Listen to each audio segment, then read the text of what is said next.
ocupacionales, ¿no? Prácticamente nos interesa el medio ambiente, sí, pero nos enfocamos más a la parte de medio ambiente de trabajo. Entonces, esto lo doy un poco como verbal cultural para que conozcan un poquito más acerca de nuestra profesión. Y pues básicamente todo lo que podemos encontrar en una planta lo podemos encontrar en esta diapositiva, ¿no? Sustancias químicas, todo lo que tiene que ver con sustancias químicas, y eso probablemente desde mi punto de vista es uno de los problemas más serios que hay hoy día en cualquier país, no nada más en el Ecuador o en México, en cualquier país, el uso indiscriminado de sustancias químicas. Y el problema también es que no conocemos cuáles son los efectos a la salud que estas sustancias pueden ocasionar a un individuo, pues, ¿no? No sé si alguien de ustedes en algún momento ha escuchado hablar de límites de exposición, ¿sí? De los TLBs. Bueno, los TLBs lo que nos ayudan a hacer es una guía de referencia sobre sustancias en base a la toxicidad o al problema que podemos encontrar en el manejo de una sustancia, ¿no? Y esto a lo largo del tiempo también es algo interesante dentro de nuestra profesión. A lo largo del tiempo esa información va mutando o va cambiando, ¿no? Hace algunos años, seguramente ustedes sabrán que el benceno se utilizaba de forma discriminada para prácticamente cualquier tipo de solventes, ¿sí? El thinner, por ejemplo, hace 25 años tenía cerca del 70 al 80% en su composición de benceno. Hoy día el benceno sabemos que es un cancerígeno, ¿cierto? Y prácticamente las industrias que manejan solventes lo están eliminando, tratando de eliminar justamente por su peligrosidad, perdón. Entonces, al final del día eso nos interesa a nosotros. Hablamos también o evaluamos agentes físicos que están relacionados con cualquier tipo de energía que pudiese provocar alguna lesión, como el ruido, temperaturas extremas, incluso las temperaturas abatidas o las temperaturas muy bajas también pueden ocasionar algunos síntomas o algunos problemas serios de salud. Radiaciones ionizantes, radiaciones no ionizantes como radiaciones ultravioletas, luz visible, radiaciones infrarrojas, ondas electromagnéticas, en fin, todo eso que tiene que ver. Hablamos, aunque si ustedes le preguntan a los ergónomos si nosotros hacemos ergonomía, ellos van a decir que no, pero de vez en cuando también por nuestras actividades tenemos que verificar algo de ergonomía, ¿no? Y la ergonomía es la ciencia que se dedica a estudiar y adaptar los lugares de trabajo a las capacidades fisiológicas de cada uno de los individuos, ¿sí? Normalmente cada persona tiene capacidades físicas diferentes y la idea de la ergonomía es que ustedes puedan adaptar ese lugar de trabajo a las características de cada persona y no al revés, ¿sí? Que tratemos de adaptar a la persona a las características del centro de trabajo, ¿no? Me ha tocado ver, por ejemplo, operadores en México que requieren un banquito para apretar un botón de una máquina, ¿no? Entonces, eso no es ergonomía, eso es tratar de adaptar al ser humano por ahí, ¿no? Las sillas donde ustedes están ahora, bueno, ya tienen creo que un par de días en el seminario, ¿son ergonómicas o no? Nada, ¿verdad? Por ahí yo tenía un profesor que decía que la cabeza deja de funcionar cuando el trasero empieza a doler, ¿no? Entonces, después de un par de horas, hay que interrumpir y hacer un pequeño descanso de un par de minutos para volver a retomar y romper justamente esa cantidad de estrés que le estamos dando a nuestro organismo por alguna actividad de trabajo, ¿no? Entonces, a eso se dedica la ergonomía. Me salté los agentes biológicos también. Cada vez escuchamos más acerca de los agentes biológicos.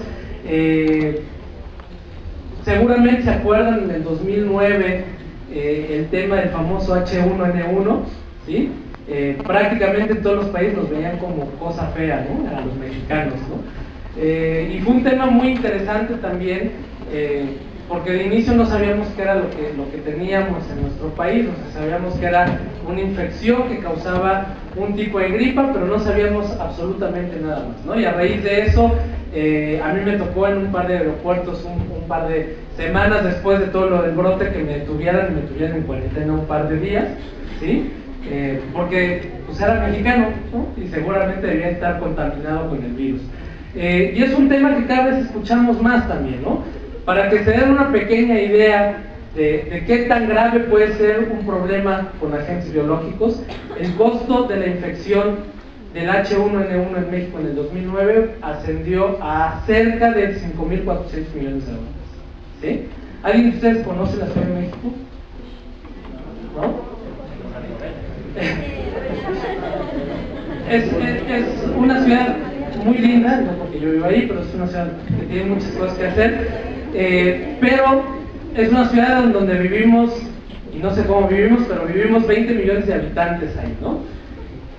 Normalmente mis trayectos de traslado serán de mi casa a la oficina, los haré unos 15 kilómetros en una hora, ¿sí? En esos días hacía 6 minutos de mi casa a la oficina. 20 millones de personas estuvieron una semana secuestrados en sus casas porque no sabíamos qué tipo de virus o qué tipo de agente teníamos en el medio ambiente, ¿no? Y lo que era peor, no sabíamos qué era lo que nos iba a pasar, pues, ¿no? Y escuchaba a todo el mundo, en México por lo menos, no, eso es invención del gobierno porque tenemos una crisis económica, ¿no? Y les decía, bueno, listo, ¿y por qué no salen? No, bueno, mejor nos quedamos acá. No vaya a ser que sí es cierto, ¿no? Entonces, es un tema, y es un tema que vamos a ver muy seguido también, ¿no? Si han escuchado hablar del H5N1, del virus de la gripe aviar, pues les tengo noticias.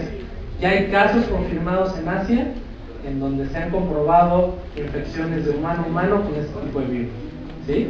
Y probablemente, y ojalá y me equivoque, pero unos 3 o 4 años más, veramos una pandemia similar con un virus mucho más agresivo de lo que vimos, ¿no? Y finalmente, los agentes psicosociales, ¿sí?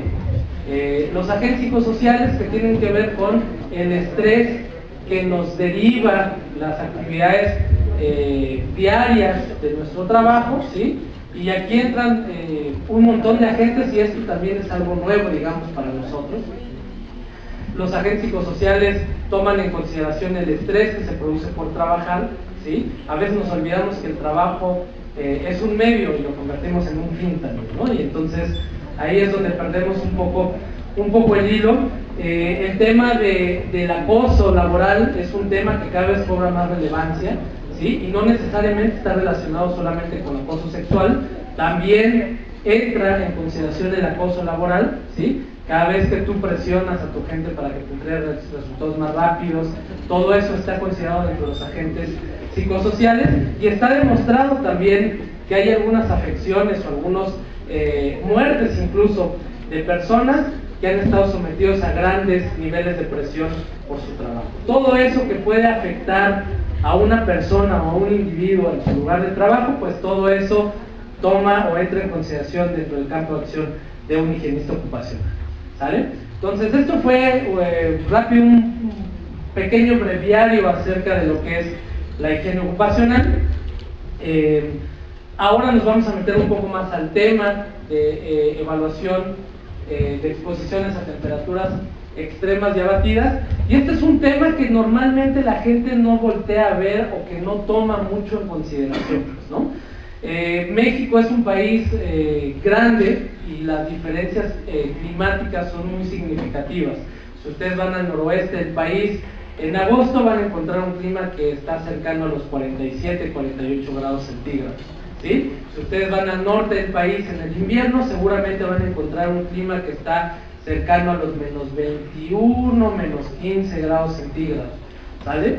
Entonces, tenemos una gran variedad de climas, y a veces nos olvidamos que tenemos gente que se tiene que adaptar físicamente a las condiciones ambientales de ese lugar o de ese centro de trabajo, ¿no?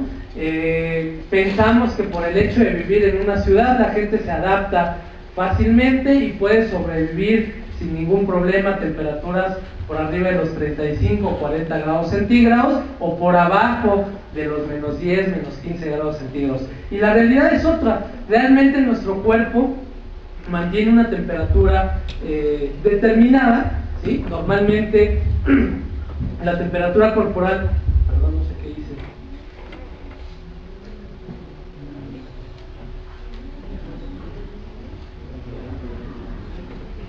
Listo.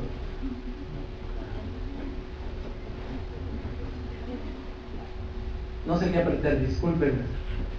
La temperatura corporal de los individuos en promedio, porque esto también varía de grupo de población a grupo de población, está alrededor de los 37 grados centígrados, ¿sí? Las personas, prácticamente toda América manejan una temperatura corporal cercana o un poquito por arriba o por abajo de estos 37 grados centígrados. Algunos grupos de población, ¿sí? La gente caucásica, por ejemplo, la gente blanca, tiende a tener una temperatura un poco más baja, y la gente con, afroamericana o con piel oscura normalmente tiende a tener un poco de mayor temperatura corporal como promedio. Pero en general nuestro cuerpo actúa o trabaja para que nosotros mantengamos esa temperatura corporal. Es algo que de forma natural hace nuestro organismo, ¿no? ¿Qué pasa cuando ustedes hacen ejercicio? Empezamos a sudar, ¿cierto? ¿Y para qué sirve el sudor? Para regular la temperatura. Realmente el sudor es una función fisiológica de nuestro organismo que lo que hace es tratar de mantener una temperatura promedio en nuestro cuerpo cuando nosotros estamos generando una carga excesiva de calor, ¿sí? El problema de esto es que ustedes, si varían por pocos grados la temperatura corporal de una persona, pueden tener daños significativos a la salud, incluso la muerte, ¿sí? Si ustedes suben la temperatura corporal de una persona adulta por arriba de los 40 grados, esa persona, primero que nada, va a tener muchos problemas para disminuir esa temperatura. Y segundo, si esa temperatura no baja de forma inmediata, van a tener problemas serios a la salud, incluso pueden ocasionarle la muerte a la persona, ¿sí? Estamos hablando de no más de 3 grados centígrados hacia arriba. Si por alguna razón ustedes llegaran a tener como temperatura corporal más de 42 grados centígrados, automáticamente ustedes van camino a visitar a la huesuda, ¿no? Entonces, es un tema bien delicado también, ¿no? Porque ¿quiénes de ustedes hacen ejercicio? ¿No? ¿Nadie? Por estar dormidos no quieren o no hacen ejercicio.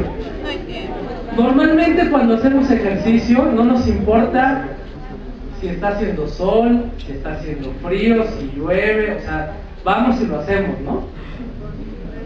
Ahora, bueno, yo cuando tengo oportunidad de hacerlo me preocupo un poco más porque cualquier cosa ya no es lo mismo, pues, ¿no? Ya me empiezan a pesar un poco los años, pues. Entonces, cuando uno es joven normalmente no toma en consideración esa parte, no nos interesa si está lloviendo, si hace calor, si hace frío, y lo mismo para mucha gente que hace actividades de trabajo, ¿sí? Me he encontrado con algunos soldadores, por ejemplo, que trabajan 8 horas continuas a la luz del sol en un ambiente en donde tienen más del 95% de humedad y 45 grados centígrados a la sombra, ¿sí? Y cuando le preguntan a ustedes, bueno, ¿y cómo te hidratas? Ah, me tomo una Coca-Cola a la hora de la comida, ¿no? No es el mejor caso, ¿sí? Entonces, este tema se da seguido y puede ocasionar problemas serios a la salud de las personas. Igual si hablamos de temperaturas abatidas, si ustedes disminuyen un par de grados la temperatura corporal, van a presentar un efecto de hipotermia, ¿sí? Y ese efecto de hipotermia se va a ir obviamente magnificando y puede producir la muerte en una persona que baja su temperatura corporal por abajo de 3 grados centígrados, es decir, abajo de los 34 grados centígrados, ¿no? Entonces, hay que tener mucho cuidado con eso. Si hablamos acerca de qué es cómodo para nosotros, el tema se vuelve un poquito complejo. ¿Por qué? Porque no necesariamente lo que sea cómodo para mí va a ser cómodo para los demás, ¿sí? La comodidad, y hablando específicamente del confort térmico, es una cuestión muy subjetiva de nosotros, ¿sí? Yo estoy felizmente casado y el problema principal de nosotros es que mi mujer se muere de frío y yo me muero de calor, ¿sí? Y entonces Siempre es el pleito, pues, porque yo aviento todo lo que son cobijas que me ponen. Mi mujer pone 25 cobijas porque siente frío. Y nunca hemos llegado, y yo creo que nunca vamos a llegar a ningún tipo de consenso, ¿no? Entonces, no lo que necesariamente es cómodo para mí va a ser cómodo para ustedes. Si ustedes hacen una encuesta ahora y le preguntan a la gente cuál es la temperatura ambiental a la cual les gustaría estar, van a encontrar respuestas que seguramente van de los 18 a los 25 grados centígrados, ¿sí? Y vamos a encontrar que no hay una mayoría. Normalmente, sobre todo en sitios de oficinas en donde se requiere tener climatizado el ambiente, la mayoría de las veces la temperatura a la cual se setean los aires acondicionados o los sistemas de calefacción están alrededor de los 22 grados centígrados, ¿sí? Pero igual, aún así hay mucha gente que se queja. Y eso depende también de varias cuestiones. Una de ellas es la temperatura que tenemos durante el año, ¿sí? No sé cómo sea el clima aquí en Riobamba, si cambia demasiado conforme cambian las estaciones, pero imagínense que ustedes se van a Canadá, ¿sí? Llegan a Canadá en el verano y probablemente van a encontrar una temperatura ambiental de 32, 33, 34 grados centígrados, muy cómoda, todo el mundo anda en shorts, está muy contento. Eso les dura un par de meses también a los canadienses, entonces pobres de ellos. Pero llega el otoño y entonces empezamos a hablar de temperaturas que bajan a los 0 grados, ¿sí? Y cuando llega el invierno están completamente arruinados, ¿no? Menos 25, menos 40 grados centígrados, y eso sí les dura 6 meses, ¿no? Entonces, esos cambios de temperatura obviamente afectan la comodidad que un individuo puede llegar a tener o que puede llegar a necesitar durante alguna actividad, específicamente hablando de trabajo, ¿sí? La temperatura exterior, que está relacionada con la temperatura ambiental, que nosotros evaluamos de forma muy sencilla con un termómetro que le conocemos como termómetro de bulbo seco, ¿sí? Que es cualquier termómetro que ustedes pueden llegar a tener en su casa. Eso les da una temperatura exterior. Tenemos que conocer la humedad también, ¿sí? La humedad normalmente la evaluamos a través de una temperatura de bulbo húmedo, en donde tratamos de simular una temperatura teniendo una humedad relativa del 100%. Y la humedad, más adelante van a ver que juega un papel preponderante y muy importante cuando hablamos de estrés al calor, ¿sí? De hecho, uno de los parámetros más importantes que nosotros necesitamos conocer a la hora de hacer una evaluación de estrés térmico tiene que ver con la temperatura de bulbo húmedo, y al rato se los voy a explicar un poco más, ¿no? Las prácticas culturales también toman mucho o tienen mucho que ver con esto. Hay gente que le gusta el clima frío, ¿sí? Una vez me tocó ir a Minneapolis, en el norte de los Estados Unidos, en donde estábamos en pleno mayo, ¿sí? Que para mí es verano, bueno, pues es primavera, pero estamos entrando ya al verano, en donde normalmente en mi ciudad hay una temperatura de 27, 28 grados centígrados. Estábamos a 2 grados bajos, digo, sobre cero, ¿sí? Y entonces nos invitaron a dar un paseo en un río muy lindo. Obviamente nadie de nosotros estaba afuera, porque estaba haciendo un frío de carambas, pero llegó una persona que vivía ahí y llegó en shorts y camiseta, ¿sí? Y el tipo, a medio paseo que salió el sol, sacó una silla y se puso a tomar el sol ahí, ¿no? Entonces tiene mucho que ver también con las prácticas culturales y la forma en cómo nosotros interactuamos con el medio ambiente, y con los hábitos personales también, ¿no? Con la forma en cómo nosotros nos desarrollamos y nos movemos con esa temperatura. Entonces, hablar de confort térmico es toda una odisea, porque nunca vamos a llegar a un acuerdo en general, ¿sí? Si hablamos también de estrés térmico, forzosamente tenemos que hablar de la transferencia de calor, ¿sí? Y la transferencia de calor no es más que un proceso en el cual un cuerpo está cediendo calor a otro cuerpo que tiene una temperatura menor, ¿sí? Al final del día es un proceso en donde algo o alguien está cediendo una energía en forma de calor, ¿sí? A un cuerpo que tiene una temperatura menor a la de ese objeto, ¿sí? Si alguien, no sé si hay por aquí algún ingeniero químico, ¿nadie? ¿Todos son ambientales? Bueno, no sé si en algún momento hablan, probablemente sí, de transferencia de calor, pero básicamente hay tres procesos de transferencia de calor con los cuales a nivel ocupacional tenemos que tomar en consideración: transferencia de calor por conducción, transferencia de calor por convección y transferencia de calor por radiación. Esos tres procesos nos interesa a nosotros conocer para saber qué tanto riesgo hay para una persona de presentar un estrés o una lesión por transferencia de calor. Voy a tratar de especificar y de definir de una forma muy sencilla los procesos de transferencia de calor, y el primero de ellos es transferencia de calor por conducción. Es básicamente cuando nosotros estamos en contacto con un cuerpo que está cediendo energía a otro cuerpo con menor temperatura. Y el ejemplo más claro es cuando nosotros utilizamos un pequeño alambre o una pequeña barra de metal y la ponemos directamente al fuego, ¿sí? En este caso el fuego entra en contacto directo con la barra y la barra está transfiriendo ese calor o esa energía a nuestra mano, ¿sí? No lo intenten en casa porque se van a quemar las manos, ¿sale?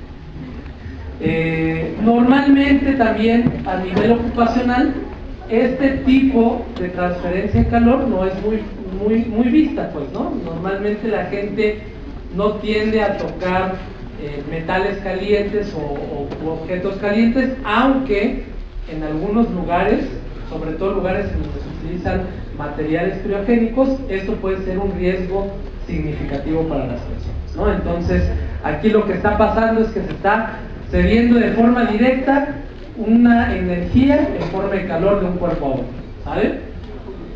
Transferencia de calor por convección es la transferencia de calor que nosotros experimentamos a través de un fluido, y ese fluido puede ser un gas o puede ser un líquido, ¿sí?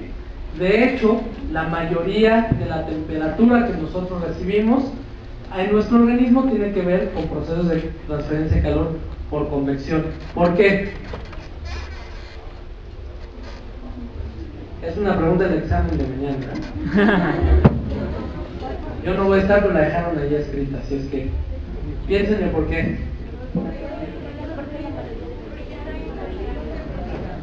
Porque normalmente estamos rodeados de algo, ¿no? Y ese algo se llama aire, exactamente, ¿sí? El aire es un fluido, es un gas que nos rodea, y a través de ese fluido estamos transfiriendo cierta cantidad de energía. El problema viene cuando ese aire empieza a tener humedad. ¿Qué es la humedad? El grado de la cantidad de agua que se puede disolver en el aire, ¿cierto?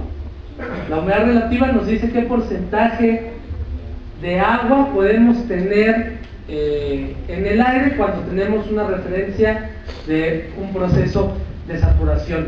Entre más humedad nosotros tengamos en el ambiente, más trabajo le va a costar al organismo o a nuestro cuerpo tratar de regular la temperatura de nuestro cuerpo. Entonces, uno de los problemas principales cuando hablamos de estrés térmico tiene que ver justamente con la humedad que nosotros podemos llegar a encontrar.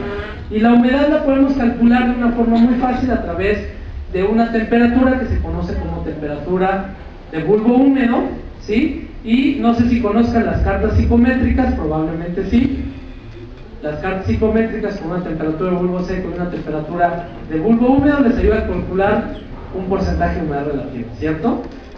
El único tema que tienen que tener cuidado ahí es que las cartas psicométricas se calculan a diferentes presiones ambientales y a diferentes temperaturas, ¿sí?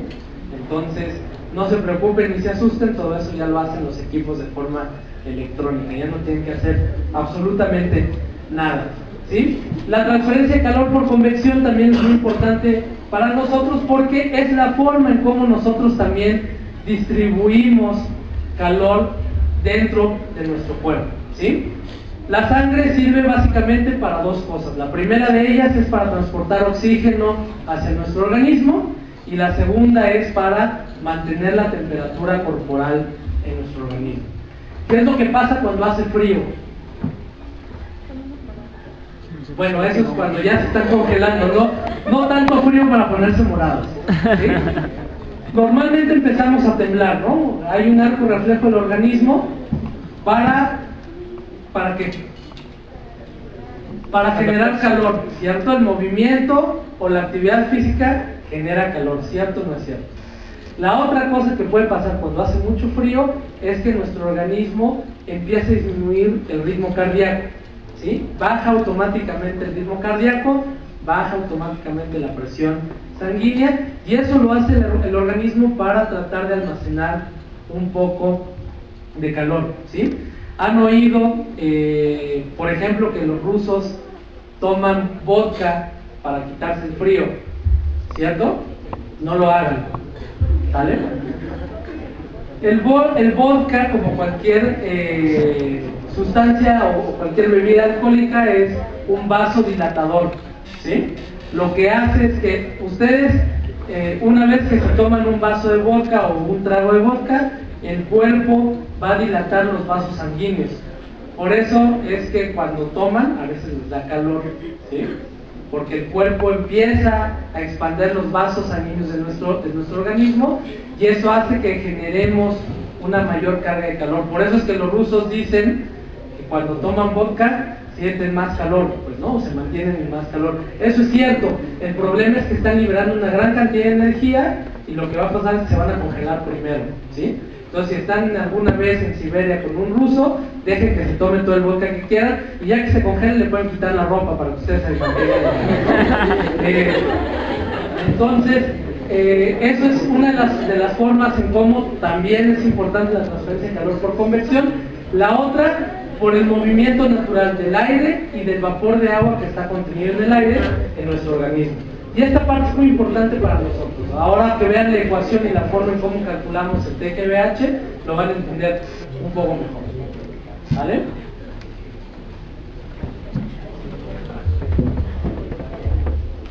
Y finalmente tenemos también presentes en algunos lugares de trabajo la transferencia de calor por radiación, que es básicamente una transferencia de calor por radiaciones electromagnéticas en donde no hay un contacto directo de la fuente de calor con una persona o con un individuo, ¿sí? El ejemplo más claro de esto es la luz del sol, exacto, ¿sí? Nosotros recibimos una radiación electromagnética y esa radiación se está transfiriendo en el día hacia nosotros cuando salimos al exterior, ¿no?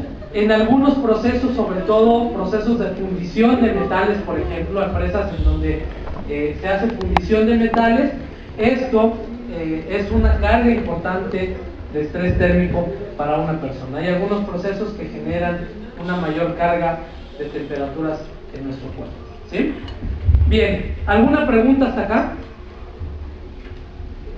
¿Todo claro? ¿Sí? Perfecto. Yo no sé de qué estoy hablando, pero vamos bien. Hablando ahora de actividades laborales, básicamente el calor que nosotros recibimos por el medio ambiente es importante, definitivamente es una carga que nosotros debemos de considerar, pero también debemos de considerar el calor que nosotros generamos por cualquier tipo de actividad física, ¿sí? Estamos haciendo, si están dormidos en clases, si están participando, si están exponiendo, si están corriendo o si están haciendo alguna actividad física, ustedes están generando calor, ¿sí? La actividad y el solo hecho de respirar y que el corazón se esté moviendo, bombeando sangre, eso hace que ustedes estén generando una cierta carga de calor.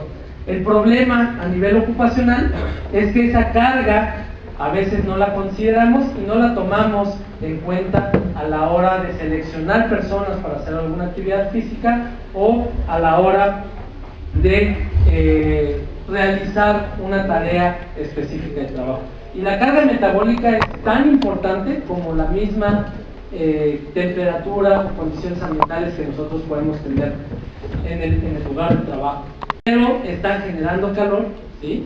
Si están ustedes escribiendo o al rato salen a hacer algún tipo de actividad física, van a generar calor, y ese calor obviamente va a estar en función del movimiento que nosotros realicemos o hagamos en nuestro lugar de trabajo, ¿sí? Y esto es un tema muy importante, porque si ustedes mezclan las condiciones ambientales que nosotros podemos llegar a tener en un lugar de trabajo y le suman las actividades físicas que tiene que hacer una persona en su lugar de trabajo, entonces ahí pueden encontrar una mayor posibilidad de presentar un efecto adverso a la salud, ¿sí? No sé, bueno, probablemente no lo saben, pero no sé si aquí haya alguna ley que les diga cuál es la carga máxima que puede hacer un sujeto durante una actividad de trabajo, por ejemplo, ¿no?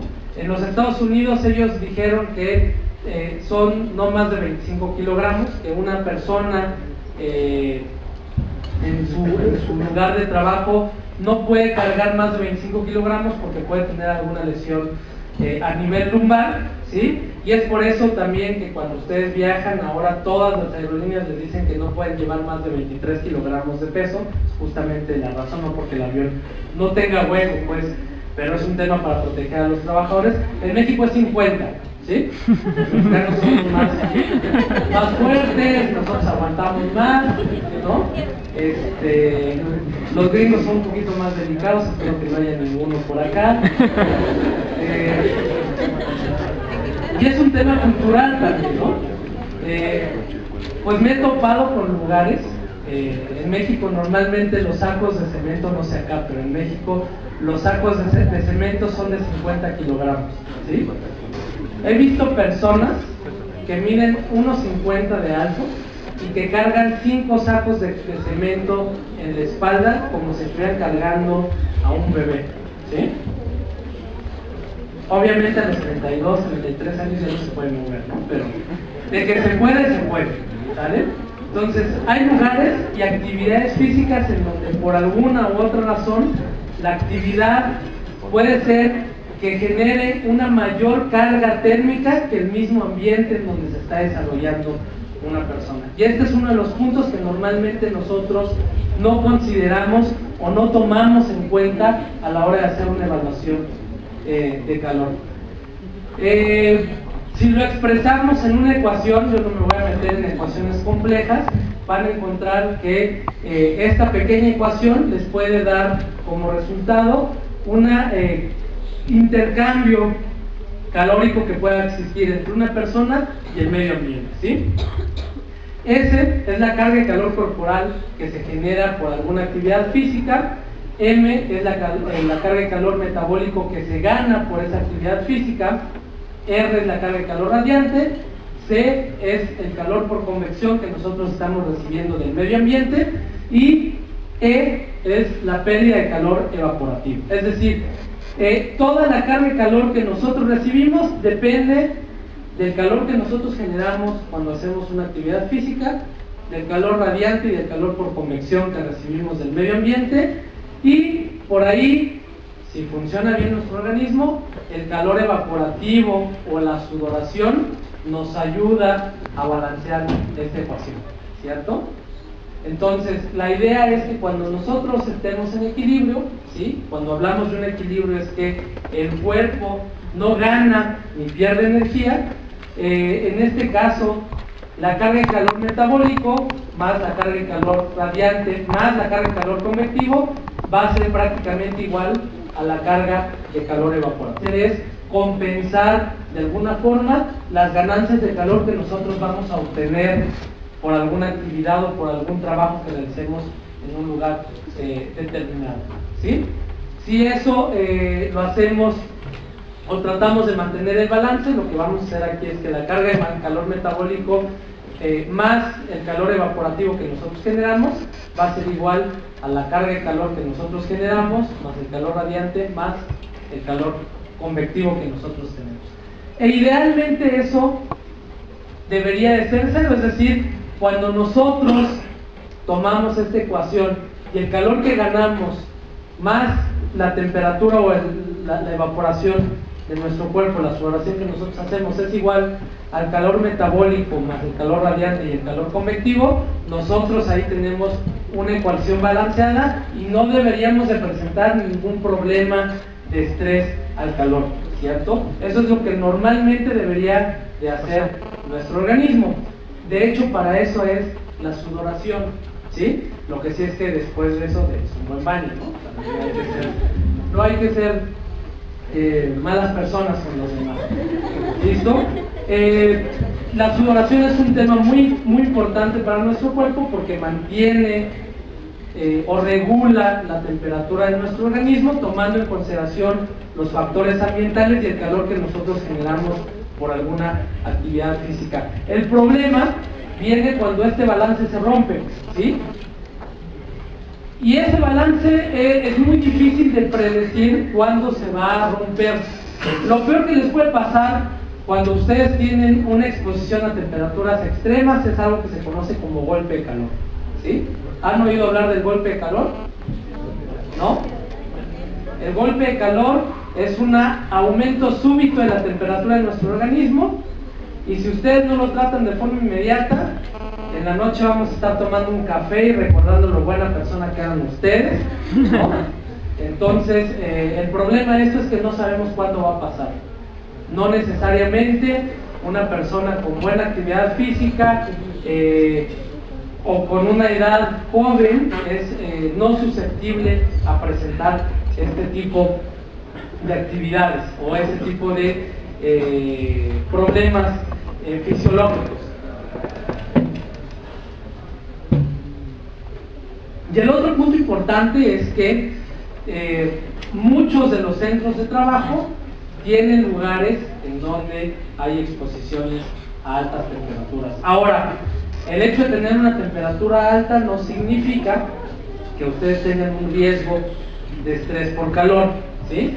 Me ha tocado estar en algunas auditorías en donde el auditor pasa por un área, ¿sí? Y dice, no, aquí hace calor, aquí hay que hacer una evaluación de estrés térmico, ¿no? Y cuando le empezamos a preguntar al auditado, bueno, ¿quién viene acá? No, nadie. Y entonces, no, pues los trajimos porque es parte de la planta, pero se preguntó. Pero ya el auditor dijo, aquí se tiene que hacer. Y no necesariamente una temperatura alta significa que nosotros tengamos por ahí un riesgo de estrés térmico. Otra vez, ¿de qué depende? De los factores ambientales, ¿sí? La temperatura, el calor radiante que se puede generar por algún proceso. El movimiento de aire es muy importante y hay que tener también mucho cuidado con el movimiento de aire porque a veces nos puede ayudar a enfriar, pero algunas otras veces también nos puede ayudar a calentar el ambiente, ¿no? Les voy a poner, hace muchos años, hace unos 14, 15 años me tocó ir a una ciudad en México que se llama Mexicali. Es una ciudad que está en la frontera con los Estados Unidos. Y resulta que es la ciudad más caliente de nuestro país. En el verano pueden alcanzar temperaturas de 48 grados centígrados sin ningún problema, ¿no? Me mandaron a hacer un estudio de temperaturas extremas en una maquila, una planta que se dedicaba a fabricar lámparas fluorescentes. Ellos armaban ahí las lámparas. Hicimos una evaluación y obviamente por el tipo de ambiente que ellos tenían, nosotros identificamos varios puntos que estaban por arriba del índice de TGV, ¿no? Hicimos algunas recomendaciones, al mes siguiente me hablan y vuelvo a ir a hacer una evaluación porque ya habían hecho unas modificaciones y pusieron en el techo de la planta un techo de lámina, unos ventiladores gigantes. Entonces resulta que ahora el índice de TGVH, en lugar de haber disminuido, aumentaba un par de grados centígrados, ¿no? Que era un montón también cuando hablamos del índice de TGVH. Y el tema es que la mayoría de aire caliente que nosotros podemos encontrar en la planta se genera en la parte del techo, ¿sí?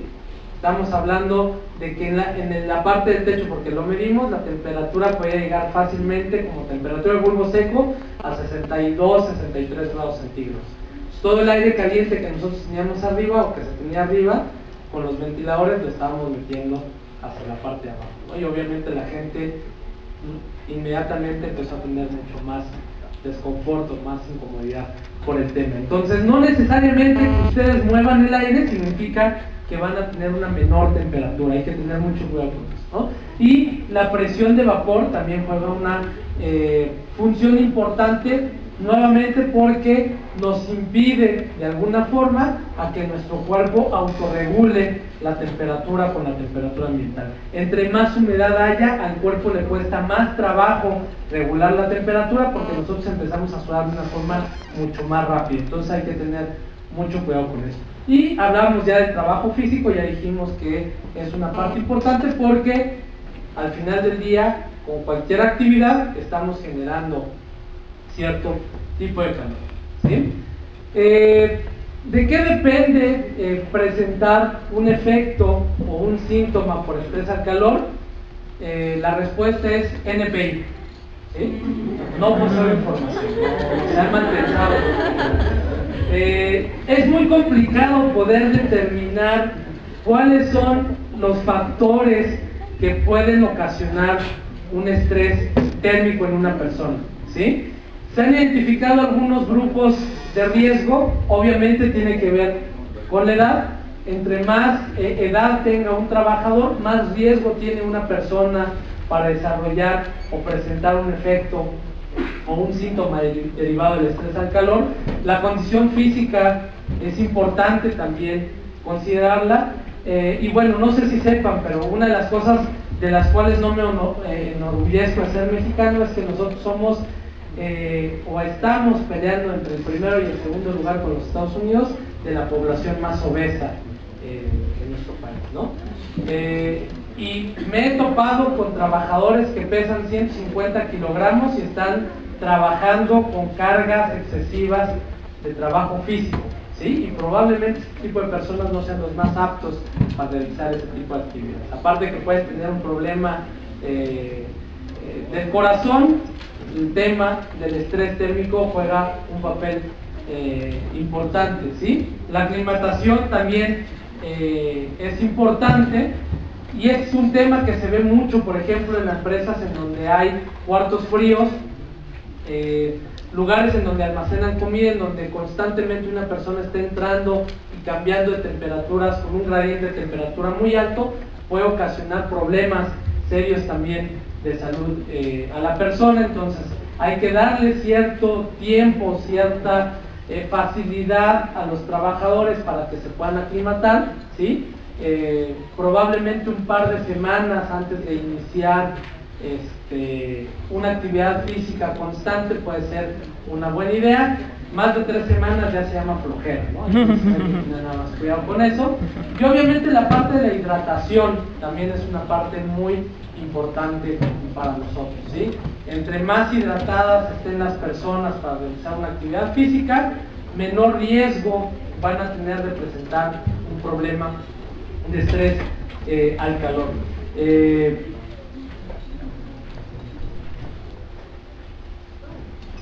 Si hablamos de desórdenes por calor, vamos a encontrar básicamente 4, hablando de nivel ocupacional. El primero tiene que ver con el aumento de la temperatura corporal, y en algunos estándares a nivel internacional, aparte que tienes que hacer una evaluación de temperaturas o de TGVH, te piden hacer temas que se pueden generar como fatiga por calor, ¿sí? No sé si alguna vez han visto a una persona que se haya desmayado por la temperatura. Hay algunos casos, y eso normalmente es una falla circulatoria por exposición a altas temperaturas, que en la mayoría de los casos igual se puede tratar de una forma muy fácil. Disminuyes un poco la temperatura ambiental en donde está la persona, le das un par de cachetadas y listo, ¿no? La despiertan y se acabó el tema, ¿sí? Pueden tener también problemas por ahí con calambres. Ustedes saben que cuando nosotros sudamos, aparte de perder agua, perdemos también cierta cantidad de sales, específicamente sales de sodio y de potasio, y esa pérdida de sales a lo largo del tiempo, si no se van reponiendo, lo que van a ocasionar en nuestro cuerpo son algunos calambres. Y esos calambres no duran minutos, pues, ¿no? Pueden durar días o inclusive semanas, y aparte son sumamente dolorosos. Por eso es que las bebidas deportivas como el Gatorade, por ejemplo, tienen agua, tienen glucosa y tienen también cierta cantidad de sales que teóricamente le ayudan al organismo a ganar las sales que nosotros estamos perdiendo por el sudor, ¿sí? Y el síntoma o el desorden más fuerte y más peligroso que podemos encontrar es el golpe de calor. Y esto es básicamente cuando el cuerpo deja de sudar súbitamente, no se sabe por qué, pero el cuerpo deja de producir sudor, la temperatura corporal empieza a aumentar, y si no se detecta y se trata de forma inmediata, prácticamente la persona está condenada a morir, ¿sí? El problema de los golpes de calor es que no necesariamente tienen que ver con la computadora que nos sirve, con una persona que tenga una buena condición física o que tenga una edad corta. Tiene que ver, bueno, en realidad no tiene que ver con nada, no se sabe en realidad por qué una persona genera o tiene un problema de la pérdida del sudor en su organismo, ¿no? Hay muchos casos, este es uno de ellos. Este gordito era jugador de fútbol americano en los Vikingos de Minnesota, y en un campo de entrenamiento, un tipo que estaba acostumbrado a hacer ejercicio de forma constante, que tenía una buena actividad física, en un entrenamiento de verano, el tipo haciendo unos ejercicios se desmaya, y después de unos minutos que le toman la temperatura, tenía una temperatura cercana a los 41.5 grados centígrados, ¿no? Lo llevan al hospital, y por más que trataron de disminuir la temperatura, no pudieron hacer nada, y el tipo se murió en cuestión de 30 minutos, ¿no? Ha pasado con futbolistas, ha pasado con beisbolistas. Yo por eso no hago ejercicio para no tener ningún tipo de problemas, ¿cierto? No, sí hago, muy poco, pero hago.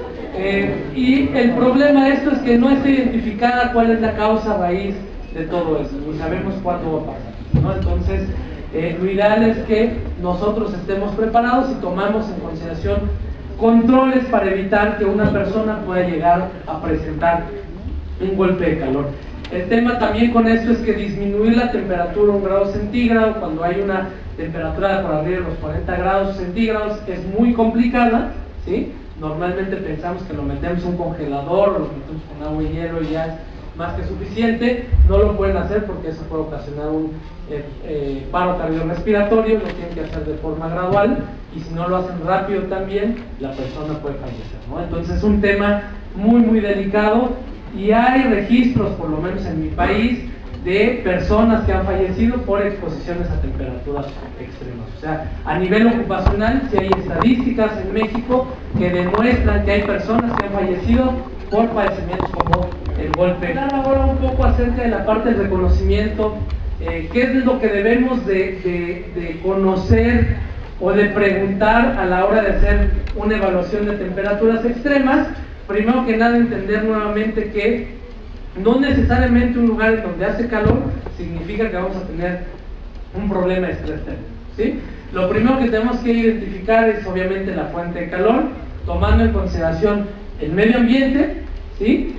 Equipos, maquinaria y procesos que nosotros podamos llegar a tener en un lugar de trabajo, y actividades físicas de los trabajadores también, ¿no? Ustedes determinen si la actividad física de la persona o del trabajador que se está realizando es lo suficientemente importante para tomarla en consideración dentro de la evaluación. Todo eso definitivamente se debe registrar, y deben de tener documentado cuáles son las condiciones del medio ambiente, cuáles son las máquinas o equipos que generan ese posible o ese probable estrés térmico, y la carga metabólica o la cantidad de calor metabólico que se puede llegar a generar a través de un trabajo o de alguna actividad física, ¿sí?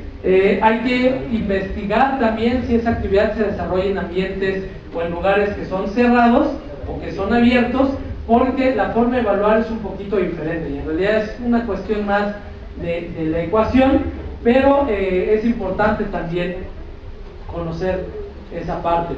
Tenemos que hacer una relación de prácticamente todo el personal ocupacionalmente expuesto, y aquí hay algo que nos permite también un poco jugar con el tema de la evaluación, y es algo que nosotros conocemos como grupos de exposición homogénea o grupos de exposición similar.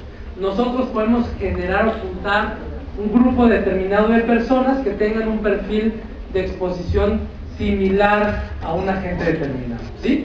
Les voy a dar un ejemplo muy claro. Si ustedes tienen una compañía cerera, por ejemplo, trabajan en una compañía cerera, y dentro de esa compañía tienen personas que están a cargo de la operación del horno de fundición, esas personas que están dentro del horno de fundición pueden ser englobadas o agrupadas en un grupo de exposición homogénea. Lo que esperamos es que tengan perfiles de exposición similares entre unos y otros, lo que nos va a ayudar de alguna forma a ahorrar un poco de plata a la hora de hacer la evaluación, ¿sí? Debemos describir cuáles son las áreas, los puestos de trabajo, cuáles son los tiempos de exposición y las frecuencias de exposición, ¿sí?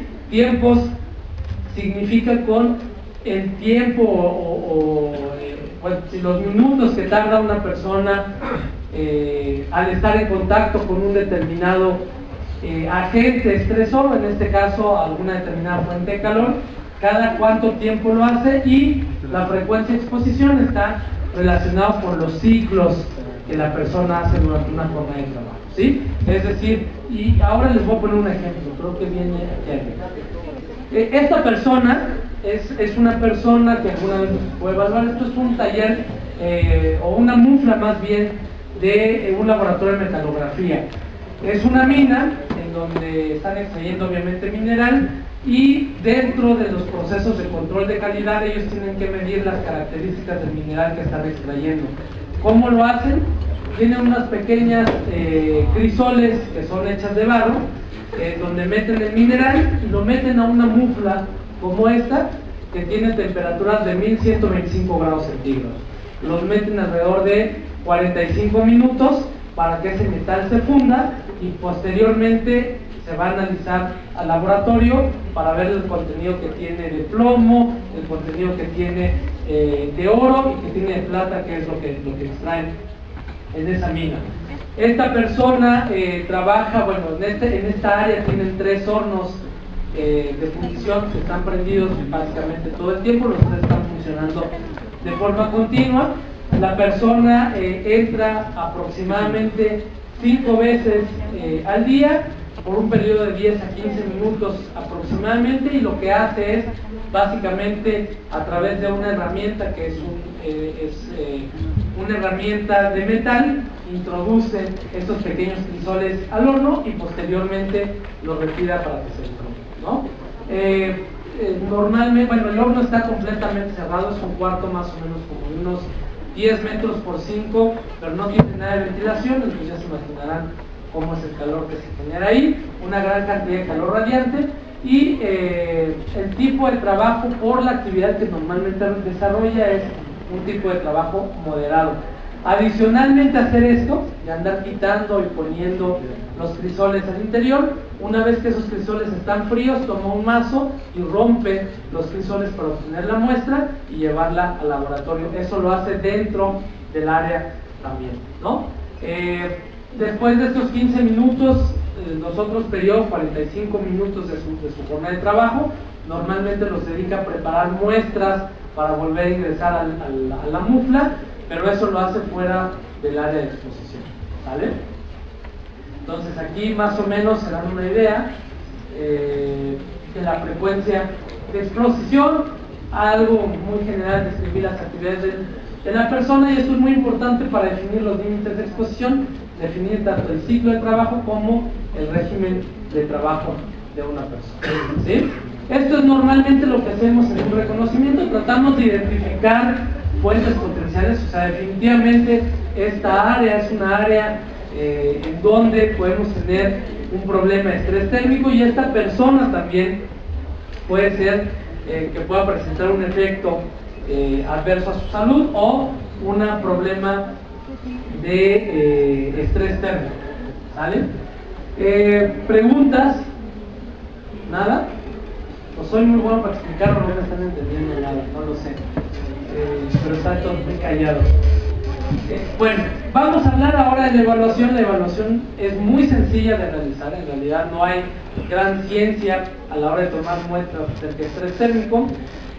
Básicamente lo que tratamos de medir aquí es la carga de calor que un trabajador puede recibir, tanto por el calor metabólico que él genera, como por la carga de calor ambiental que se puede generar por su lugar de trabajo. Es básicamente lo que nosotros utilizamos.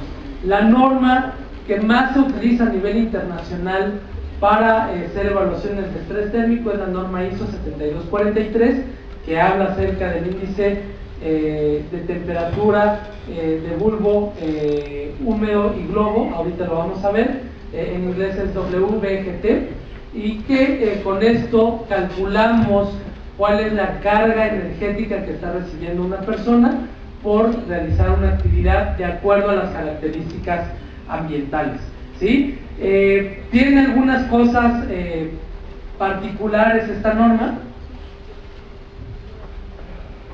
La primera de ellas, y probablemente la más importante, es que no tome en consideración la cantidad de ropa o aislamiento térmico que tiene una persona, ¿sí? Entonces, teóricamente esta fórmula solamente mide la cantidad de energía que está recibiendo la persona, pero no está midiendo, no está tomando en consideración cuáles son las barreras de protección o las cargas adicionales que una persona puede llegar a tener por la actividad que esa persona realiza, ¿sí? No sé si ustedes conozcan los TLBs de la ACGIH, han oído hablar de los TLBs.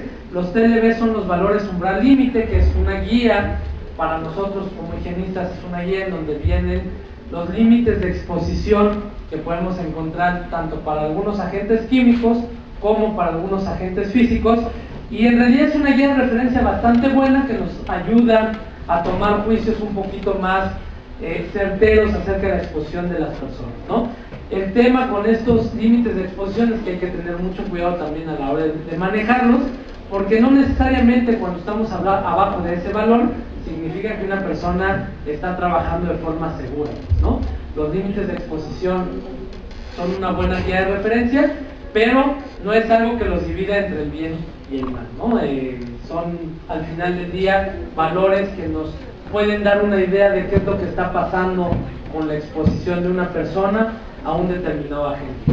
Si ustedes consultan la guía de los TLBs van a encontrar este pequeño diagrama de flujo, ¿sí? Que si lo llegan a leer muy bien, los felicito, porque yo no veo nada desde acá, está todo muy borroso, pero básicamente es un diagrama de flujo que ustedes pueden tomar como base para poder definir o saber si esa persona requiere realizar una evaluación de estrés térmico. Lo que dice la norma, o lo que dice ACGIH también, es que se debe realizar una evaluación cuando se realiza una evaluación cualitativa, es decir, un assessment inicial, y en donde nosotros por alguna razón determinemos que es necesario hacer una evaluación o una cuantificación de la magnitud, cuando alguien o algún trabajador haya expresado por ahí alguna incomodidad respecto a la temperatura del lugar de trabajo en donde la persona está, o cuando un higienista, a través de los años de experiencia y su juicio profesional, defina o requiera realizar una evaluación de estrés térmico porque haya identificado algún problema de riesgo que pueda presentar un peligro potencial para una persona, ¿sí? Les comentaba que la norma se basa, y bueno, prácticamente varios métodos a nivel Estados Unidos, Canadá y algunos países de Latinoamérica toman en base el estándar de ISO, el 7243 en la versión de 1989, y esa norma te pide calcular el índice de la temperatura del globo y bulbo húmedo, que es la temperatura del TGMH. De hecho, la evaluación que nosotros hacemos es una temperatura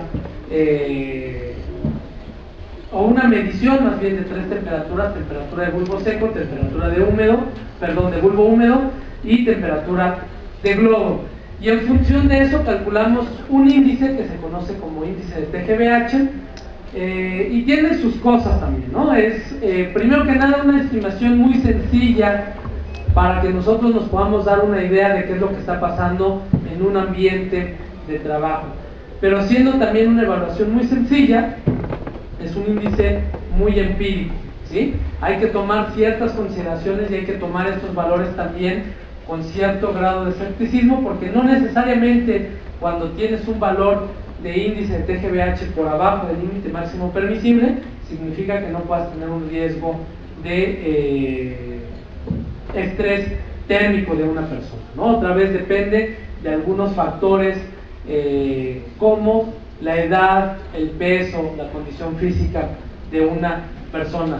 Al final del día es una aproximación muy conservadora, pero que nos da una idea o un panorama general de qué es lo que está pasando con la temperatura del lugar de trabajo, y definitivamente es un método muy fácil de usar, ¿no? Necesitan calcular transformadas de Laplace y luego utilizar derivadas e integrantes para calcularlo, ¿no?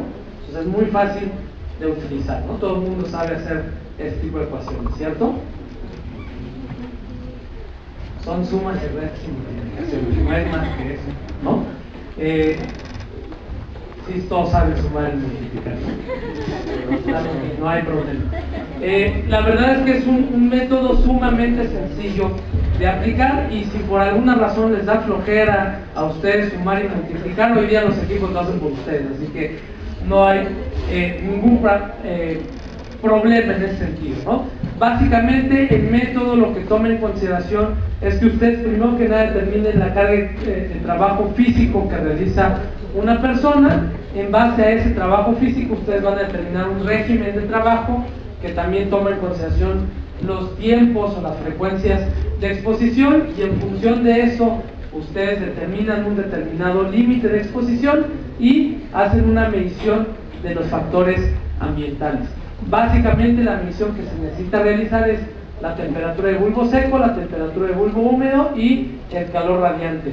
Y la humedad, normalmente los equipos hoy día la pueden calcular, si no también lo pueden calcular ustedes a través de una carta psicométrica, y si quieren hacer algún análisis adicional tendrían que conocer también la velocidad del aire que se tiene en ese lugar de trabajo, ¿no?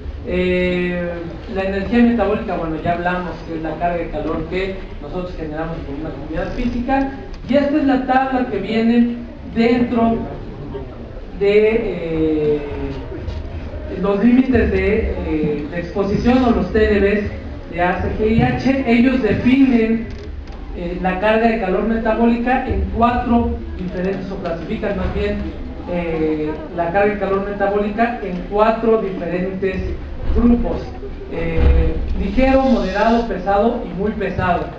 Y aquí les da algunos ejemplos de la cantidad de energía que se puede llegar a generar por las actividades que se están manejando en cada uno de los rangos, y algunos ejemplos también de cuáles son actividades que pueden generar un tipo de trabajo muy ligero, moderado, pesado, muy pesado, ¿no?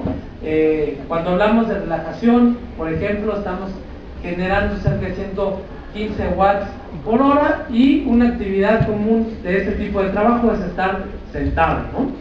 Si estamos hablando, por ejemplo, de un trabajo pesado en donde podemos generar hasta 415 watts por hora, estamos hablando de trabajos en donde se hace trabajo pesado, jalando o empujando o paleando algún tipo de material con cargas muy pesadas, ¿no? Entonces, esto de entrada ustedes tienen que definir en dónde van a colocar a cada uno de sus trabajadores o a cada uno de los personas que están expuestas de forma ocupacional.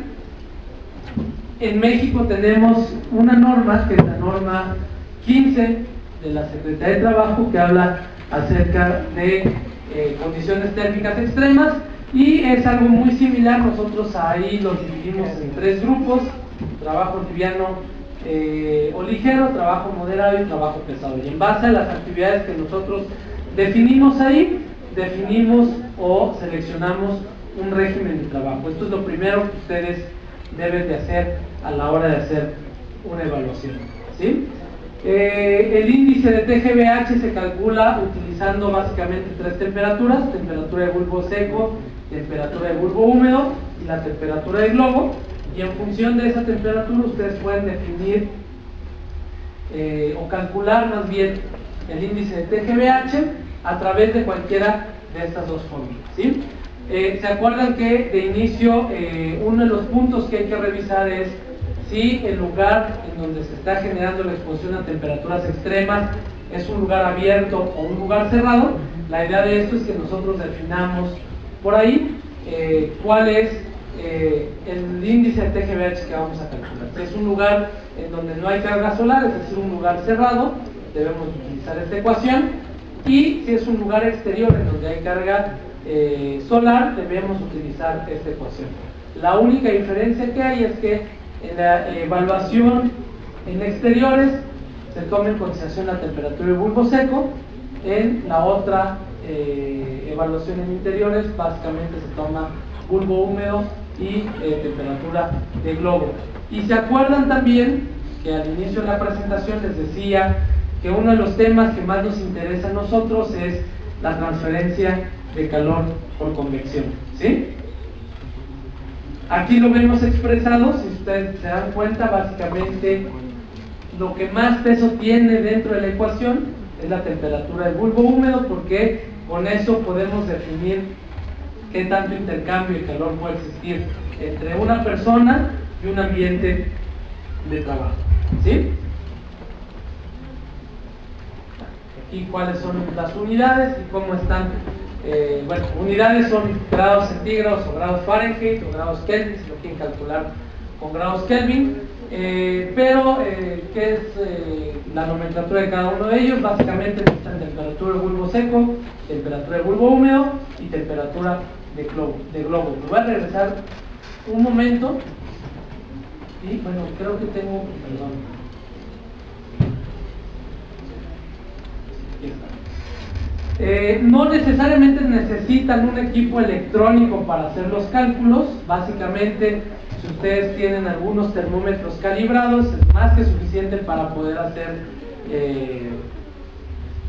un aparato para medir temperaturas extremas, ¿sí? Lo único que necesitan son termómetros que se puedan calibrar o que tengan un patrón de calibración. Con un termómetro solo calculan la temperatura de bulbo seco, ¿sí? Colocan el termómetro en un soporte universal y dejan el bulbo del termómetro a la intemperie. Con eso se calcula la temperatura de bulbo seco. La temperatura de bulbo húmedo, lo que tienen que hacer ahí es ponerle un pequeño pabilo. Normalmente se utiliza gasa, ¿sí? Que se utiliza para las curaciones, y esa gasa debe estar húmeda. Se pide que tenga un pequeño matraz Erlenmeyer en donde tengan agua destilada y el pabilo esté tocando el agua para simular una humedad al 100%. Para eso calculamos la temperatura del bulbo húmedo, y la temperatura de globo se calcula utilizando un termómetro también. La única diferencia es que el bulbo del termómetro debe estar dentro de una pequeña bola de cobre, ¿sí? Que esté pintada de color negro mate y que al interior de esta bola no haya circulación de aire, ¿sí? Básicamente pueden utilizar un flotador de los retretes de agua, ¿sí? Los flotaderos normalmente son de cobre, eso lo pintan de color negro mate, y pueden colocar un termómetro al interior, y con eso pueden tener un equipo para evaluar el índice de TGVH. Los equipos que hoy día hay en el mercado, bueno, ya está en el juego de 3 sensores colocados en la parte superior, ¿sí? La temperatura de globo se mide acá. Con este pequeño sensor se mide la temperatura del bulbo húmedo, que es un termocople que va conectado a un pabilo que está húmedo. En la superficie de este compartimento va un poco de agua destilada, y este es el sensor para medir temperatura de bulbo seco, ¿sí? Básicamente es lo que se utiliza. Y bueno, hay diferentes modelos también de acuerdo a los diferentes fabricantes. antes de hacer la evaluación y durante el reconocimiento, ustedes ya identificaron el tipo de trabajo que pueden tener: ligero, moderado, pesado, muy pesado. Esto viene en los TLBs de ACTIH. Y en función de eso, ustedes tienen que determinar el ciclo o el régimen de exposición de una persona, ¿sí? ¿Qué es lo que nos dice eso? Bueno, puede ser un ciclo de exposición de 0 al 25% de la jornada, ¿sí? Del 25 al 50% de la jornada, del 50 al 75% y del 75 al 100% de la jornada, ¿sí? El caso que les mostré anteriormente, el tipo que estaba trabajando en el laboratorio de metalografía, dijimos que estaba más o menos expuesto en no más de 15 minutos y en ciclos de 5 veces al día, ¿no? Si subamos eso, ¿cuánto nos da?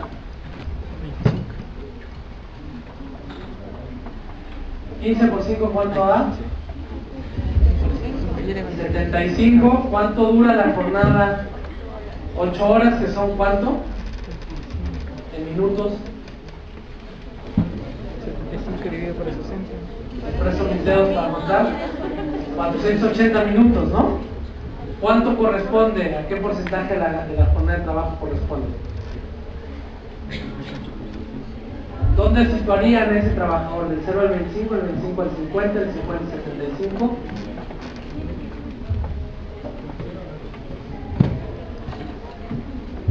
¿En dónde lo pondrían? ¿Del 0 al 25? ¿Por qué? ¿Por qué no, verdad? Es del 0 al 25. Su régimen de exposición no sobrepasa el 25% del total de la jornada de trabajo, ¿no? Entonces, es así como ustedes pueden definir el régimen de exposición. Y habíamos dicho que el tipo de trabajo que esa persona estaba desarrollando era un tipo de trabajo moderado, ¿cierto? Si hacemos el cruce entre el trabajo moderado y el tiempo de exposición, tenemos un límite contra el cual vamos a comparar nuestra evaluación de 31.5 grados centígrados, ¿sí? El límite contra el cual vamos a comparar la medición que vamos a hacer está o es 31.5 grados centígrados. ¿Listo? ¿Sí? ¿Saben cuánto salió el índice de TGVH en esa medición? 42.5 grados centígrados. ¿Sí? Entonces esa persona al final del día estaba por arriba, muy por arriba del límite máximo permisible de exposición, ¿no?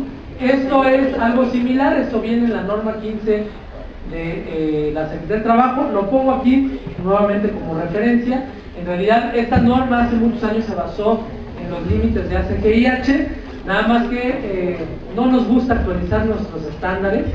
Entonces esto está vigente desde 1991. Todavía tenemos que hacer algo por ahí respecto a eso. Pero en este caso es lo mismo: 25% de exposición y 75% de recuperación, trabajo moderado 31.1 grados centígrados, ¿no? Entonces, simplemente para que vean las diferencias de algunos estándares que pueden haber respecto a la medición de temperaturas extremas. Nosotros en México no tenemos contemplado dentro de nuestra legislación hacer ninguna suma adicional acerca de la ropa de protección que puede utilizar una persona. Como les decía, el índice de TGVH es un índice que no toma en consideración esa parte, y a veces la ropa de protección es una carga adicional también para los trabajadores cuando están realizando una actividad física. Lo que hizo ACGIH fue realizar una tabla, y en base al tipo de ropa que ustedes pueden proporcionarle o dotarle al trabajador, ustedes deberían de sumar al resultado alguno de estos valores si es que están utilizando algún tipo de ropa como esta, ¿sí? La ropa de trabajo pues es cualquier tipo de ropa: camisa de manga larga, pantalón de algodón, básicamente. Ahí les dice que no tienen que adicionar ningún grado adicional, ningún valor adicional al resultado que ustedes tienen, ¿sí? Hay algunos ropa de protección que son en forma de materiales no tejidos. No sé si han oído hablar del famoso Tyvek, ¿sí? O los trajes de Tyvek, que en algunas partes, bueno, es que en cada país les dicen de forma diferente, pero los trajes de protección que son de materiales no tejidos y que pueden permitir respirar. Hay algunos materiales que son solamente tela, una tela muy delgadita, para proteger contra partículas básicamente. Igual no necesitan sumarle nada, pero si esa ropa de protección tiene una protección o una capa adicional de material plastificado, entonces ahí tienen que sumarle 3 grados centígrados al resultado de su TGVH, ¿sí? No sé si han visto alguna actividad de pintura, por ejemplo, en donde utilizan algún tipo, es que no sé cómo le digan acá, mamelucos, por ejemplo, ¿sí? Overoles. Bueno, es que en muchas partes en Venezuela les dicen bragas y las bragas son otra cosa, aquí también, ¿no? Entonces por eso los overoles de Tyvek son materiales no tejidos, materiales no tejidos, pero que tienen una capa de plástico que les brinda una protección limitada contra cierto tipo de sustancias químicas, ¿no? Cuando tienen ese tipo de materiales, pues básicamente es como si se pusiesen una bolsa de plástico sobre ustedes, pues, ¿no? Entonces, aparte del calor que ustedes están generando, aparte del calor del medio ambiente, se ponen una bolsa de plástico encima de ustedes y va a parecer que traen un sauna particular, ¿no? Entonces, ahora se le debe hacer eso, al resultado se le debería sumar 3, ¿sí?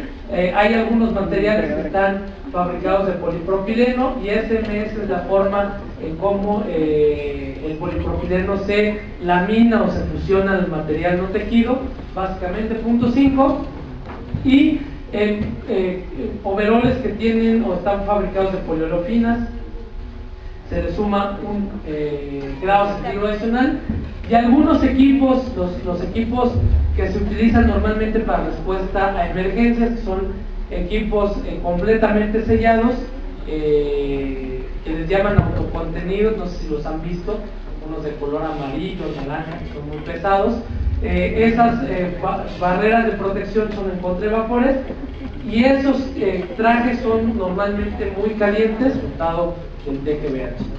Tomando esto en consideración junto con su resultado del TGVH, ustedes comparan con el límite de exposición y pueden determinar si la persona sobrepasa o no sobrepasa ese límite de exposición.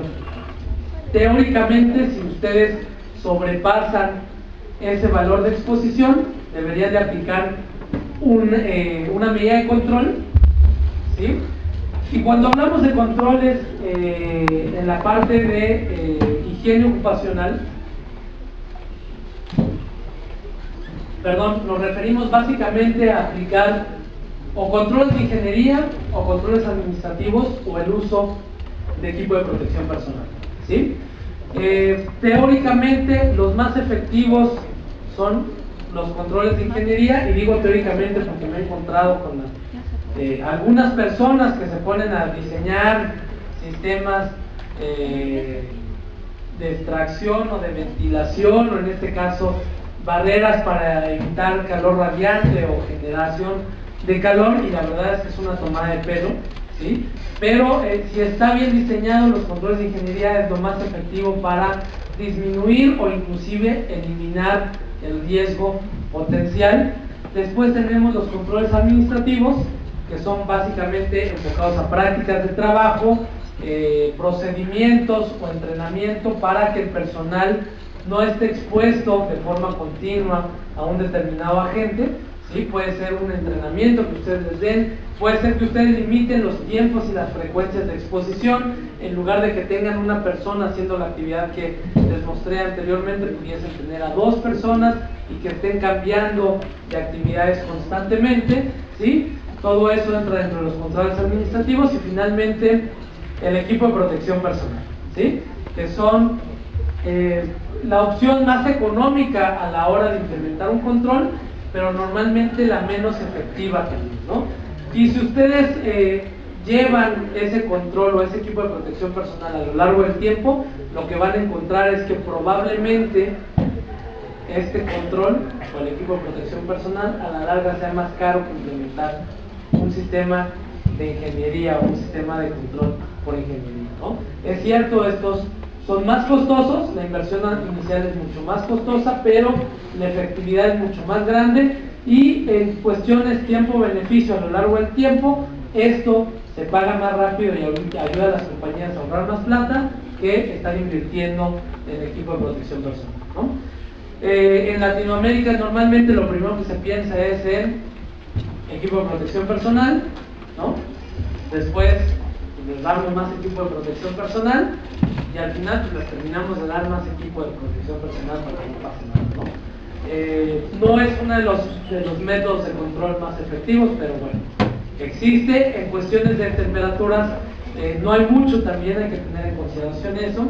Cuando hablamos de controles de ingeniería hablamos de sistemas de macroenfriamiento, muy difícil de colocar, sistemas básicamente de aire acondicionado que pudiesen llegar a tener en un lugar, en una planta. La verdad es que en cuestiones de costos y energía esto es de lo más costoso, entonces normalmente este tipo de controles no se toman mucho en consideración. Un tema que puede ayudar a disminuir el estrés térmico es tratar de disminuir o reducir la humedad relativa que pueden llegar a tener en el ambiente de trabajo. Ya hablamos que la humedad relativa está relacionada con la transferencia de calor por convección, y si disminuimos la humedad relativa, entonces estamos disminuyendo también esa barrera que le impide al cuerpo a transferir energía a través del sudor. Incrementar la velocidad del aire también puede ser una buena idea, siempre y cuando el aire no esté más caliente del lugar en donde estén trabajando. Ya les di un ejemplo de eso. Disminuir la carga metabólica así puede también funcionar, ¿sí?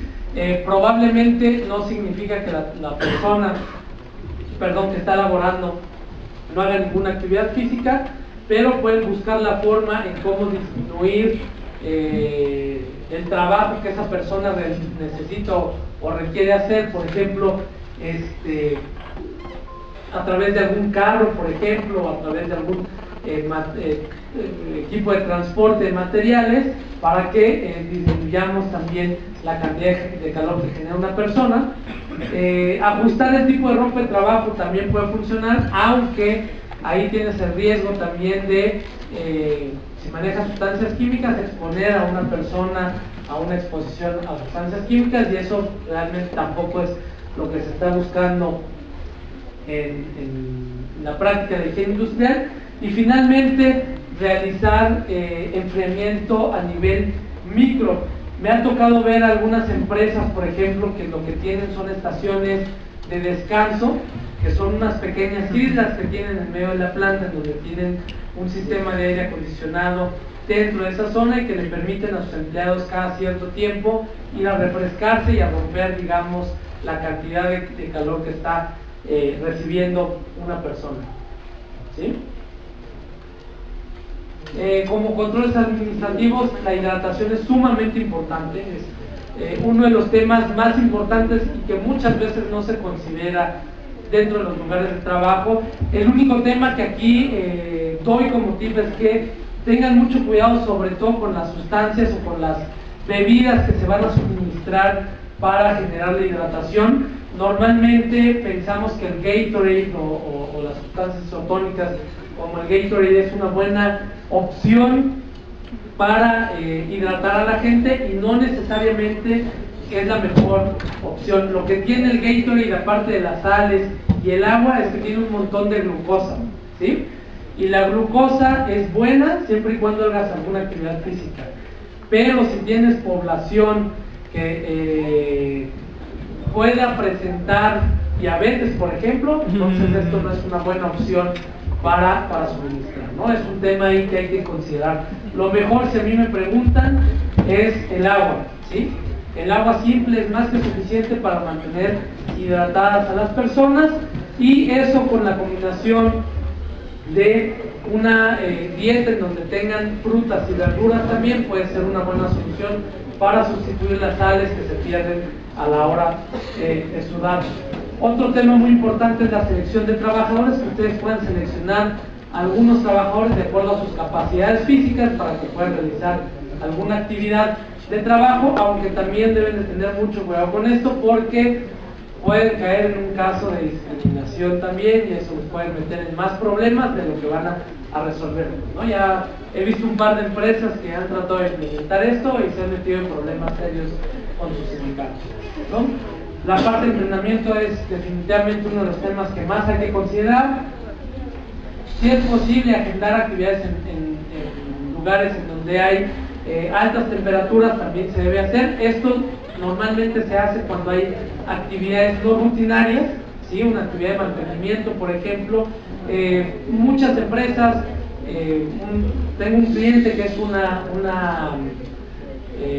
fundidora, hacen acero, y sus paros de mantenimiento siempre los hacen en los meses más fríos del año, ¿no? Entonces con eso evitan que la gente tenga una carga adicional por la temperatura que puede tener el lugar de trabajo, y con eso tratan de compensar un poco la cantidad de energía que se genera cuando están haciendo actividades en lugares muy calientes.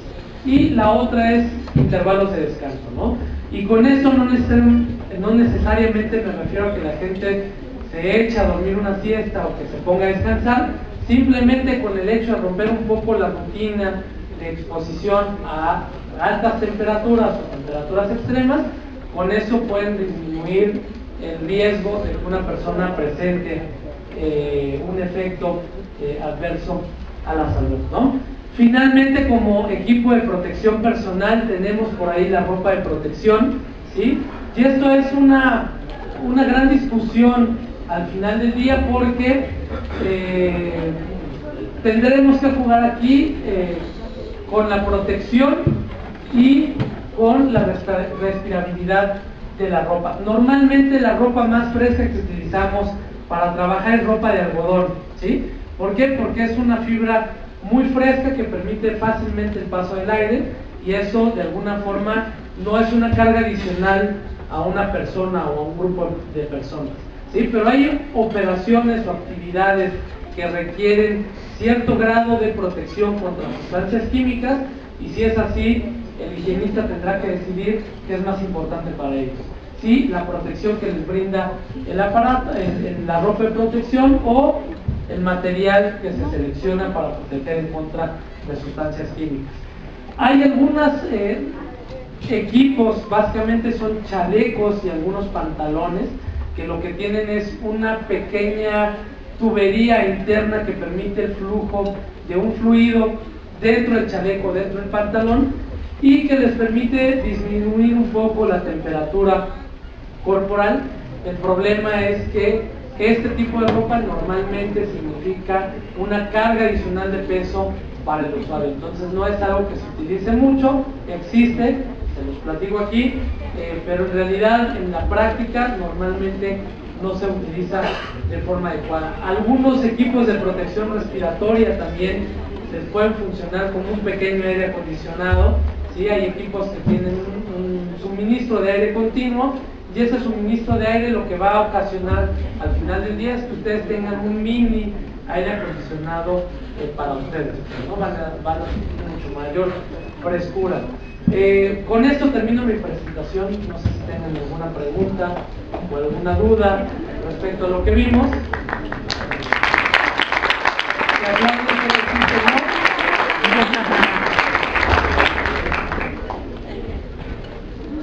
Sí.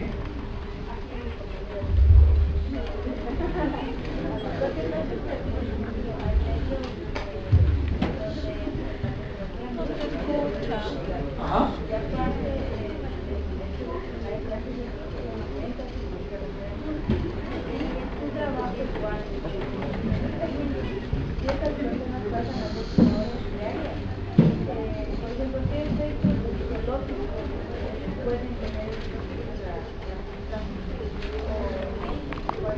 Bueno, la pregunta aquí es, hay ambientes que tienen más de 42 grados centígrados, lugares en donde la gente requiere utilizar ropa de protección y trabajan las 8 horas continuas. ¿Cuáles son los efectos fisiológicos que existen o que pueden generarse a través de esta exposición?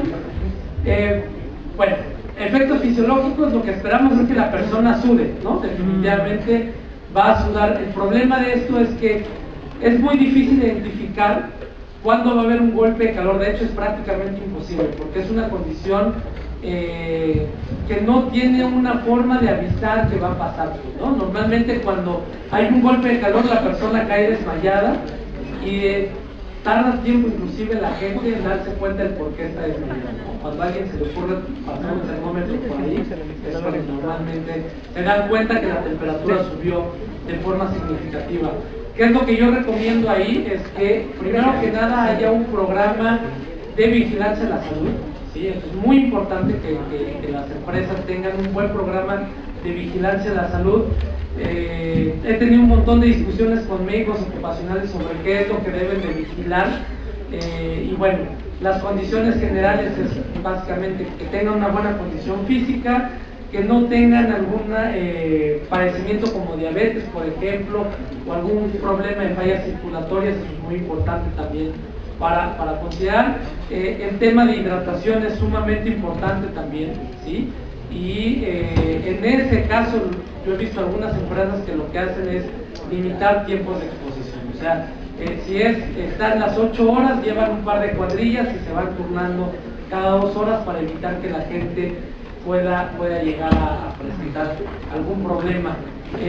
Otra vez depende mucho de las características de las personas, ¿no? Yo me he topado con gente que hace mucho ejercicio y que en algún momento durante algún trabajo físico le da un calambre y el tipo no se puede mover en 2 semanas, ¿no? Y es un tipo que corre 15 kilómetros y que hace mucho ejercicio, y no necesariamente eso tiene que ver con una mala condición. Por alguna razón puede ser una infección, inclusive que la gente pueda llegar a perder algún tipo de sales, y eso hace que pueda presentar, por ejemplo, calambres en alguna parte del cuerpo. Entonces, el problema de la exposición a temperaturas extremas es que no hay una regla ni síntomas específicos que vamos a buscar o que vamos a ver, como por ejemplo la exposición a compuestos orgánicos volátiles, ¿no? Que sabes que hay síntomas muy específicos como mareos, dolor de cabeza, náuseas probablemente, y que eso te puede indicar a que una persona haya estado expuesta a un agente. En este caso es un poco más complejo de evaluar eso, y aquí sí el médico ocupacional toma un papel muy importante y preponderante a la hora de hacer un buen programa de control de este tipo de agentes, ¿no? Sí, sí. Ajá.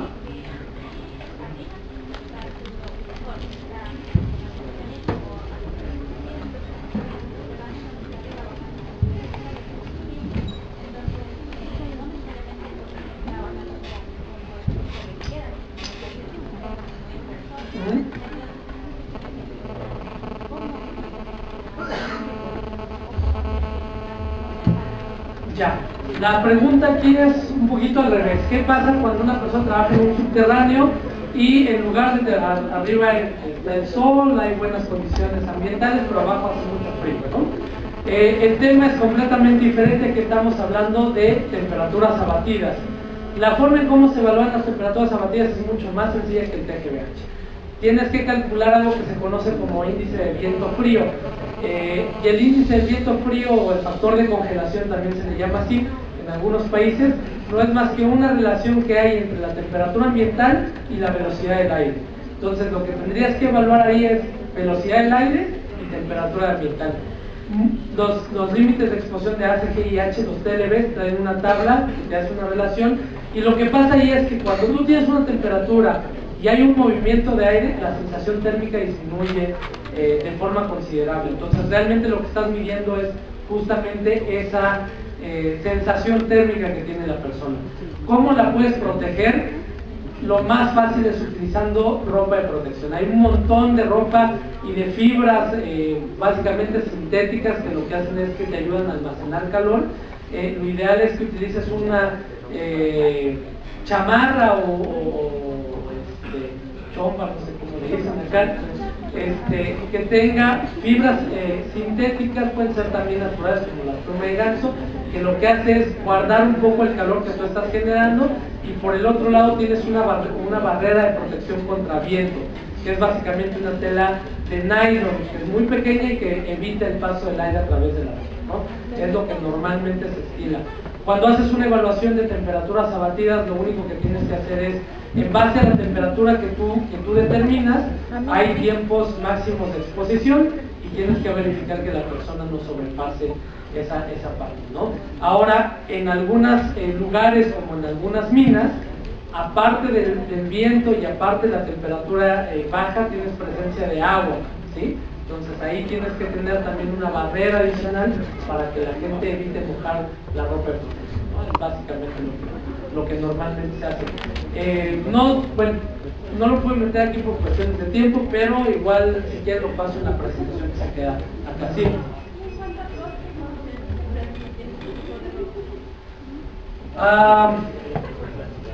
Bueno, depende obviamente de la marca, pues, ¿no? Pero probablemente una buena chompa que se utilice para mineros, no sé, puede costar unos $40 tal vez. Depende del tipo de material también con el que esté fabricado y la cantidad de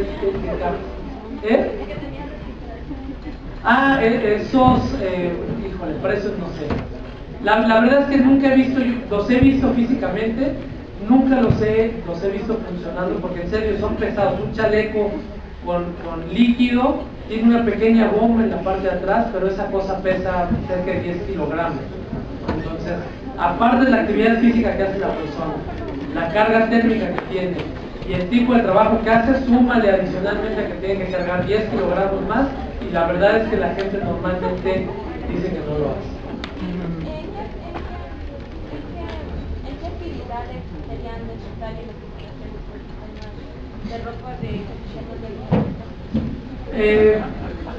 Normalmente en ambientes donde hace mucho calor, o sea, donde no puedes controlar ya de alguna forma ni el tiempo de exposición ni la cantidad de calor que está recibiendo la persona, ¿no? Imagínense una fundición, ¿sí? Hay algunas personas que están cerca del horno de fundición, el calor radiante que describe un horno puede llegar a generar una temperatura ambiental de 60, 70 grados centígrados fácilmente. Ese tipo de actividades probablemente puede ser un lugar en donde puedas utilizar este tipo de ropa de protección, ¿no?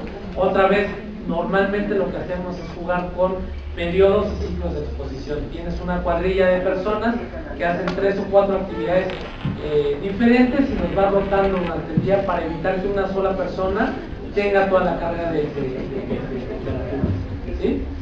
Por acá creo que había otra.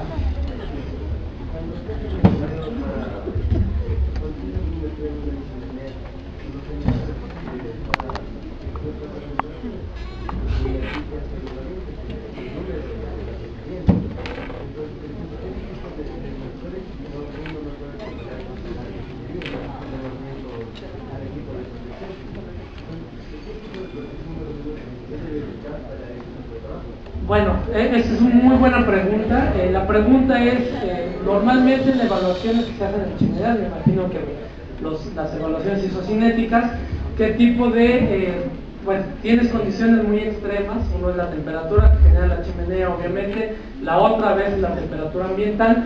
¿Cuál es el tipo de ropa de protección que debes de utilizar? La respuesta son los shorts, un traje de no es cierto.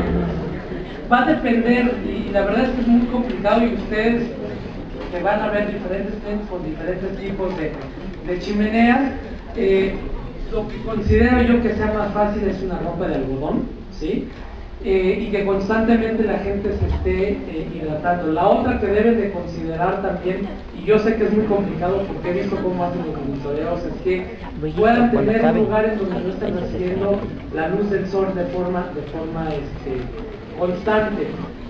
Una de las cosas que me ha tocado ver que algunos técnicos hacen es llevar algunos ventiladores, que también eso les puede ayudar de alguna forma a disminuir un poco la temperatura, pero depende mucho de las condiciones, ¿no? Otra vez, si vas a Mexicali, que es un lugar donde hay 45 grados centígrados, y prendes un ventilador, te vas a terminar rostizando, ¿no? Entonces, sí es una pregunta muy compleja. La verdad es que en cuanto a ropa de protección no hay grandes alternativas. O sea, la mayoría de la ropa de protección contra temperaturas extremas es una ropa que tiene una protección aluminizada, que lo que te hace es evitar la cantidad de calor radiante que genera, en este caso, la chimenea, pero eso te va a generar una carga de calor adicional.